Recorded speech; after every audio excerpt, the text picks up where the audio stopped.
আপনারা ক্লিনিক্যালি তো পেয়ে যাওয়ার কথা, ক্লিনিক্যালি আপনার কনফার্ম করতে পারবেন যে hospitality is here or not, তাই না? তাহলে ডায়াগনোসিসটা লেখার সময় এটা তো পলিটিকমা মাস্টারবিলিটি কমপ্লিকেশন অফ সিওসিস, রাইট? যদি হয়ে থাকে এটা তো একটা তাহলে আপনার ডায়াগনোসিস লিখলে দেখেন সিওসিস উইথ মাস্টারবিলিটি উইথ পলিটিকমা, এই কথাটা লিখলেন না, এটা আমার হচ্ছে। আরেকটা হলো যে এর পাশে অনেক দল বলতে কাউকে তো যায় না চিকিৎসা করার কিছু আমাদের যাক আমার মত এই জায়গায় যে আপনারা প্রফেশনাল ডায়াগনোসিসে কনফার্মেশনও লেখেন নাই, প্রফেশনালও লেখেন না। স্যার প্রফেশনাল ডায়াগনোসিস আমরা লিখেছি যে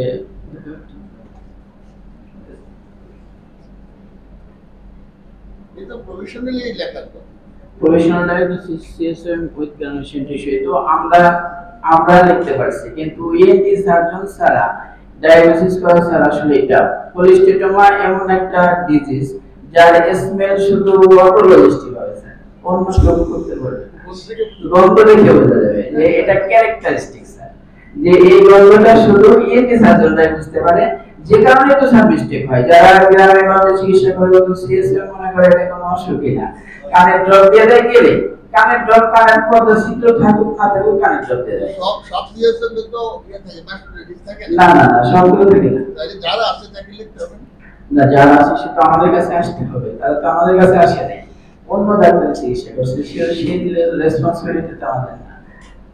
যাই হোক স্যার এটা অবশ্যই মানে এইটাই অ্যালার্মিং যে কোন সময় অবশ্যই ডাক্তারের কাছে আসতে হবে, ইএনটি সার্জনকে দেখাতে হবে। তো শুধু ফাউল স্মেলিং থাকলে এটা কিন্তু অনেক সময় বোঝা যায় যে সেখানে কোনো প্রবলেম আছে। Foul smelling will be occur in case of atypical variety if there is cholesterol, and cholesterol is dangerous. Why? Because it has bone eroding properties. It may erode bone. How? There is a proteolytic enzyme and acid phosphatase. This enzyme causes the osteitis and subsequently it causes the necrosis of the bones. And 6 walls of the middle ear cavity, any wall may erode and then produce the complication. If it enters into the brain, it will cause the intracranial complication. Most common is meningitis. Most common. And extracranial complication most common is post-auricular abscess. Post-auricular abscess নিয়ে patient আসে, আমরা অনেক সময় facial nerve paralysis নিয়ে আসে, আমরা তখন কি করি অ্যাবসেস ট্রেন করে তারপরে subsequently we do the modified radical mastectomy. And if patient may come to brain abscess, অনেক পেশেন্ট আমরা পাইছি ব্রেন অ্যাবসেস নিয়ে আসে, রোগী অনেক দিন ধরে তার চিকিৎসা নিচ্ছে কিন্তু মাথা ব্যথা এরকম ভালো হয় না, সিটি স্ক্যান করা হয়েছে ব্রেন অ্যাবসেস, তখন ব্রেন অ্যাবসেসের চিকিৎসা আগে করতে হবে এবং পরে আমরা প্রাইমারি ট্রিটমেন্ট হিসেবে রেডিক্যাল মাস্টেক্টমি করব। Yes sir, I have no experience, but when I went to Bombay, I saw they do frequently the biopsy, and I asked them why you are doing this. So they told us that there is a huge history of tuberculosis, non-healing discharge. Discharge is continuous. We give various type of antibiotic, no response. They thought there may be tuberculosis. In your country, they are also. I have no experience, but I think there is so many patients. The tubercular otitis media, maybe we can do biopsy, then we get. আমরা যেটা করি sir অনেক সময় দেখা যায় যে অনেক hill হতেছে না, গ্রাউন্ড টিস্যু আছে, আমরা স্টেপ ফরওয়ার্ড তো এই অপারেশন করি, কিন্তু বায়োপসি করলে ভালো হয়। আমরা শেষের দিকে আমাদের নেক্সট সেমিনারটা হবে ডিপার্টমেন্ট অফ হেপাটোলজি থেকে, এটা বোধহয় হেপাটোলজি যে আছে সেই উপলক্ষে ওই সেমিনারটা, আশা করি পরবর্তী সেমিনারটাতে আপনারা সবাই উপস্থিত থাকবেন। And at the same time, requesting Professor Chitto to prepare himself for the next seminar. আমাদের আর যদি কিছু না থাকে তাহলে আমরা জানেন যে বিশ্ব হেপাটাইটিস উপলক্ষে আমরা সেমিনার করব, সবাইকে রিকোয়েস্ট করব টাইম আসার জন্য, টাইম শুরু করব শেষ করে দাও। Hepatic friendly এবং খাবার সবাইকে বলবো না খেয়ে আসার জন্য। Hepatic friendly খাবার না খেয়ে আসবেন। টি-শার্ট থাকবে নাকি দেড় তো না, শার্টের জন্য স্যার, শার্টে খাওয়া আছে স্যার। দেড় তো স্পেশাল কিছু থাকা উচিত খাবার না স্যার আপনি কিছু বলুন। রাইটে, রাইটে শুরু করুন। Already available since 23 years old. BTCT কেন করি? কি চিন্তা করে? কারণ BTCT সাধারণত আমরা বাচ্চাদের ক্ষেত্রে করি যে আর দাঁত পড়ার আগে চিন্তা করি হেমাটোলজিক্যাল ডিসঅর্ডার চিন্তা করলে আমরা সাধারণত আর যার দাঁত পড়ছে ওই হিস্ট্রি যদি থাকে যে দাঁত পড়ার পরে ওরকম ব্লিডিং হয় না তাহলে আমরা BTCT করি না। এই বছরে কেন BTCT করতে এটা আমার কথা। আমরা প্রিঅপারেটিভলি স্যার সব পেশেন্টকে আমাদেরকে স্যার কেন পিটিসিটি করে আমরা ফ্রিকোয়েন্টলি করি স্যার, কারণ টনসিলেক্টমি অপারেশন করতে যে অনেক ঝামেলা করছে, যে কারণে পিটিসিটি ইজ কমন ইএনটি, এই কারণে এখানে আমরা কমনলি করি। স্যার সমস্যার প্রশ্নের অ্যানসার দিই না করলে বলতেন করলেন না দুই নাম্বার আমাদের দেশে এখন ডিফারেন্ট টাইপের ডিজিজ হচ্ছে, তার ভিতরে একটা হচ্ছে ডেঙ্গু, তারপরে হচ্ছে করোনা, ইনভেরিয়েবলি সেদিকে প্লেটলেট কাউন্টটা কমে যায়, সেদিকে যদি ব্লিডিং ডিসঅর্ডারটার আগে না থেকেও থাকে, ব্লিডিং টেম্প প্রোটিন টেম্পে বেশি থাকে, তাহলে সার্জনের পারপিটেশনটা বাড়ে রোগীর চাইতে। এর জন্য করে নেওয়া ভালো, আমরা রুটিনলি করি।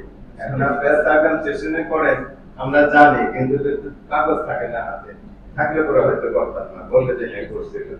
আচ্ছা স্যার আরেকটা জিনিস আমাদের এই প্রেজেন্টেশনের মেসেজটা দিই আমি স্যার, সেটা হচ্ছে সিএসসিএমটাকে আমাদের দেশের পেশেন্টের কোনো রোগ হিসাবে নেয় না, যখন এক কান দিয়ে পুজ করে।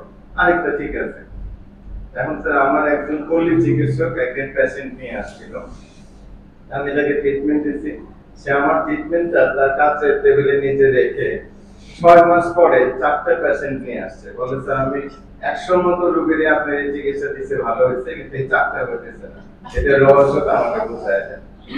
Really those 4 was case of cholesterol। তখন বললাম যে এতে এই ওষুধে ভালো হবে না, কারণ এতে তো সেদিন আপনি আমারে বলেন, যার জন্য আমি আটকে গেছি, এই 4টা নিয়ে আসছি, তারপরে স্যার 4টা ভর্তি করে আমরা অপারেশন করে দিয়েছি ময়মনসিংহ মেডিকেল কলেজ হসপিটালে।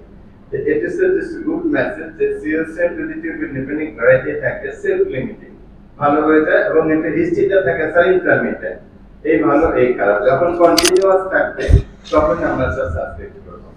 Thank you sir. So it is the time for the chairperson to say few words and conclude this session. আচ্ছা সম্মানিত কিছু বলবেন? First, আমি একটু বলি thank you very much in department for choose a common topics. আমরা মেডিকেলে পড়ার সময় আমরা দুইটা জিনিস সবসময় মাথায় রাখবো, অসম আর কসম। অসম তো একিউট আর কসম তো ক্রনিক, এটা মানে এই দিয়ে আমরা মনে রাখতাম। যাই হোক, বর্ণালীকে ধন্যবাদ, সুন্দরভাবে প্রেজেন্ট করেছে। ইএনটির সঙ্গে আমাদের রেডিওলজির কিন্তু রিলেশন খুব বেশি, স্কাল, এক্সরে, নেজোফেরিংস, তারপরে স্টাইলাস প্রসেস, ম্যাস্ট্রয়েড, ইএনএস, প্রচুর পরিমাণে আমরা ইয়ে করি।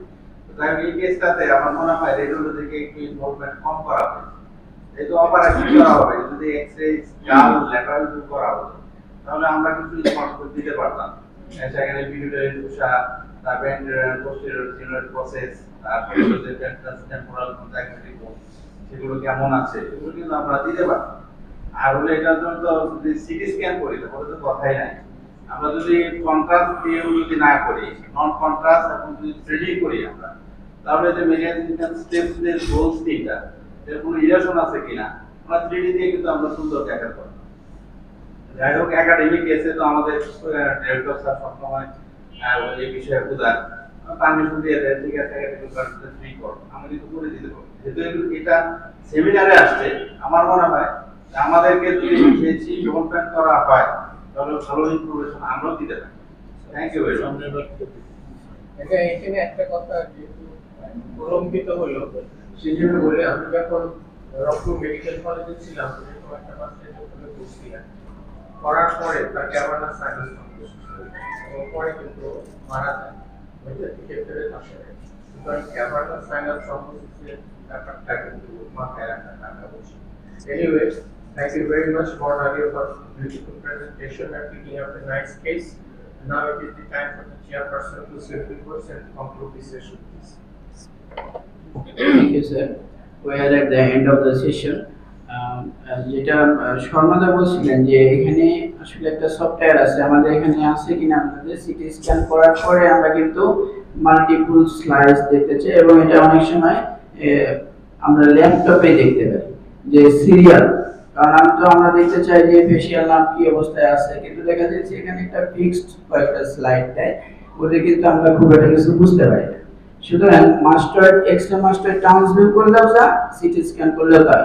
এটা কিন্তু আমি জাস্ট বলতেছি এই জন্য যে এই সফটওয়্যারটা নট অনলি হিয়ার, আমাদের বাইরেও নাই, ঠিক আছে? তো ওটা আমরা করে খুব একটা আসলে আমাদের লাভই হয় না।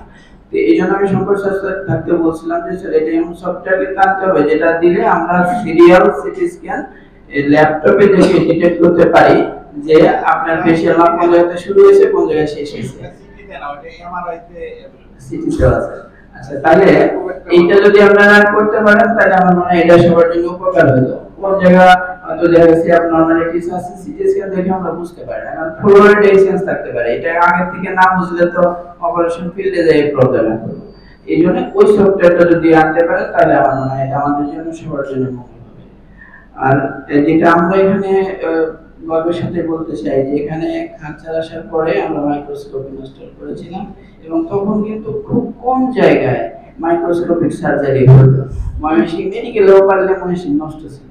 তো আমরা এখানে আগে আইয়ের যে মাইক্রোস্কোপটা ছিল ওইটা দিয়ে শুরু করছিলাম, তারপরে প্রতিষ্ঠানের সাথে বার্গেনিং করে অনেক আমরা আনছি, এবং বলতে গেলে যে এটা আমাদের যে সার্ভিস আমরা দিতে পারতেছি মাইক্রোপ্লাস্টি একসময় ময়মনসিংহ মেডিকেল কলেজে হতো না, বাইরেও খুবই কম হতো। আমরা শুরু করছিলাম, এখন এটা অলরেডি আমরা ভালোভাবে রান করতেছি, আর বাংলাদেশের অন্যান্য প্রতিষ্ঠানের কাজে এসে গেছে। আমাদের মাইক্রোস্কোপটা একটু ওল্ড মডেলের, এখন কাজ যাইছে মাইক্রোস্কোপটা সবচেয়ে ভালো। So thank you respected and learned audience for patient sharing, and I'll give thanks to my department, especially Professor M.K. Khan sir, and Dr. Barnali speaker, and Dr. Rahat Nadim and Murad. They have taken also much pain to prepare the slide, and thank you again the audience.